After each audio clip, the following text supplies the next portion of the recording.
6 casos de jueces que favorecen con sus resoluciones a presuntos delincuentes.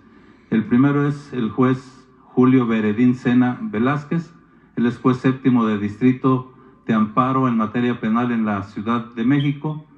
El día 7 de septiembre otorgó una suspensión provisional para evitar la extradición a Estados Unidos a favor de Vicente N., alias el Viceroy, es líder del Cártel de Juárez y requerido por la Corte Federal de Distrito Oeste en Texas, acusado de 46 cargos, entre ellos lavado de dinero, actividad criminal continua, importación y posesión con intención de distribuir cocaína y marihuana, entre otros. Adelante. Segundo caso es el juez Aníbal Castro Borbón. Él es juez de distrito especializado en sistema penal acusatorio del Centro de Justicia Penal Federal en el estado de Sonora. Aquí hubo un detenido, Isidro N., por arma de fuego. El juez Castro Borbón dictó sentencia absolutoria a favor de Isidro N., un generador de violencia en el estado de Sonora, quien ante la presencia de elementos del ejército mexicano se introdujo ilegalmente en una propiedad privada, desde la cual agredió con armas de fuego a los elementos castrenses. A criterio del juez, y debido a que el morador del inmueble donde se introdujo Isidro N. ratificó de manera tardía, esto por represalias, por temor a represalias, de manera tardía ante el juez de control la autorización que dio a los elementos castrenses para ingresar al domicilio y realizar la detención, consideró razón suficiente para declarar nulas todas las pruebas y otorgar la absolución. Siguiente. Aquí es el caso del juez segundo de distrito en el estado de Tlaxcala, Anastasio Romo Vargas, y los magistrados del Tribunal de Apelación del 28 Circuito, Jesús Díaz Guerrero, Marcela Elizabeth García Cante y Jorge Sebastián Martínez García. El caso es de 4 presuntos secuestradores.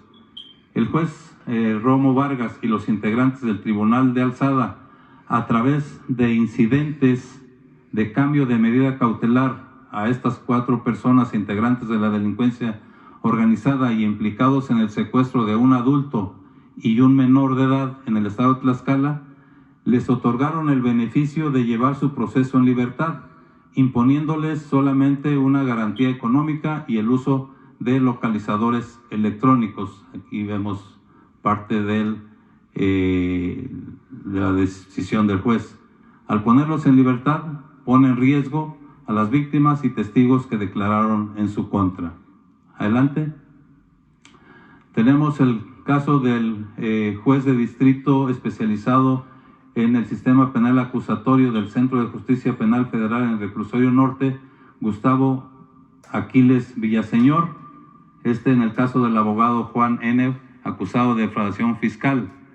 El 5 de septiembre, el juez Aquiles Villaseñor determinó cesar la medida cautelar de prisión preventiva justificada a Juan N., un abogado del expresidente Carlos Salinas de Gortari, en su proceso por el delito de defraudación fiscal, aun cuando el juez reconoció el riesgo de sustracción del imputado. Sin embargo, Juan N. continúa interno en el reclusorio preventivo Varonil Norte, ya que aún prevalece la prisión preventiva oficiosa por el caso de Caja Libertad, donde se le vinculó a proceso por delitos de delincuencia organizada y operaciones con recursos de procedencia ilícita. Adelante. Siguiente caso es el juez Gerardo Genaro Alarcón López, juez de distrito especializado en el sistema penal acusatorio del Centro de Justicia Penal Federal del Reclusorio Norte, y el caso es el de Emilio N. y agronitrogenados de Pemex. Aquí el juez Alarcón López ordenó la suspensión del procedimiento que se lleva a cabo en contra de Emilio N. por el delito de operaciones con recursos de procedencia ilícita, al incluirlo en el acuerdo de reparación del daño causado a Pemex por parte de Alfonso N., además de que este último no ha cumplido con la totalidad del pago reparatorio a la paraestatal. De esta manera, Emilio N. obtiene una ventaja indebida en su proceso. Adelante. Además, el juez Alarcón López sustentó la suspensión del procedimiento indebidamente a favor de Emilio N. en una tesis aislada, aquí está, sobre delitos que son diferentes a los de este caso y la cual no genera derechos, al corresponder a un circuito judicial de Querétaro que no es aplicable obligatoriamente a la Ciudad de México. Adelante. Siguiente caso es el caso del feminicidio de Ariadna Fernanda en la Ciudad de México. Como antecedentes tenemos que el 2 de noviembre del año pasado, Ariadna Fernanda, de 27 años, fue encontrada sin vida en una carretera en el estado de Morelos después de estar desaparecida durante 3 días. De acuerdo con las investigaciones de la Fiscalía de la Ciudad de México, Uriel N., en su calidad de fiscal general del estado de Morelos, no aplicó el protocolo de actuación para delitos de feminicidio y declaró de manera anticipada que la muerte de Ariadna había sido ocasionada por una broncoaspiración por intoxicación alcohólica. Esto dio ventaja y encubrió a los presuntos responsables, Rautel N. y Vanessa N., quienes posteriormente fueron detenidos.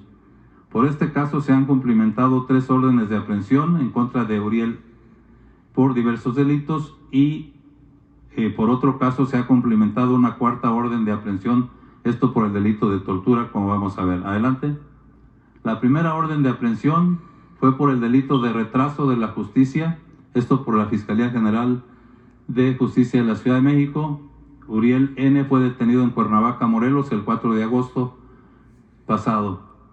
A raíz de ello, los magistrados Elisa Macrina Álvarez Castro, Reinaldo Manuel Reyes Rosas y Carlos López Cruz, del 10º Tribunal Colegiado en Materia Penal del Primer Circuito aquí en la Ciudad de México, el 1 de septiembre ordenaron su inmediata libertad bajo el argumento de no haberse respetado su fuero.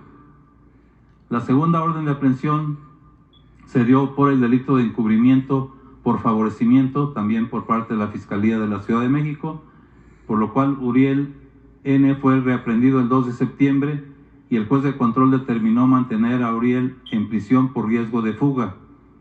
Ante ello, los magistrados Juan José Olvera López, Horacio Armando Hernández Orozco y Francisco Javier Sarabia Asensio, del Primer Tribunal Colegiado en Materia Penal del Primer Circuito aquí en la Ciudad de México, el 8 de septiembre concedieron la suspensión provisional de la medida cautelar de prisión preventiva.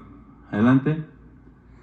Entonces se giró una 3ª orden de aprehensión por el delito de feminicidio en calidad de auxiliador, también por la Fiscalía de la Ciudad de México. Uriel N. fue aprehendido en reclusión el 8 de septiembre. Posteriormente los magistrados Miguel Enrique Sánchez Frías, Ana Marcela Sataraín Barret y Antonia Erlinda Velasco Villavicencio del séptimo Tribunal Colegiado en Materia Penal del Primer Circuito aquí en la Ciudad de México, el 13 de septiembre resolvieron la suspensión de la medida cautelar de prisión preventiva y ordenaron su inmediata libertad en razón de que cuenta con fuero. Una 4ª orden de aprehensión por el delito de tortura, esta fue producto de la solicitud de la Fiscalía del Estado de Morelos. El 13 de septiembre, la Fiscalía del Estado de Morelos le notificó a Uriel orden de aprehensión por el delito de tortura cometido en contra de Luis Alberto N., alias El Diablo, por lo que continúa recluido en el centro penitenciario del Altiplano. Por este caso, la Fiscalía General de la República atrajo ya la investigación. ¿Sería cuánto, señor?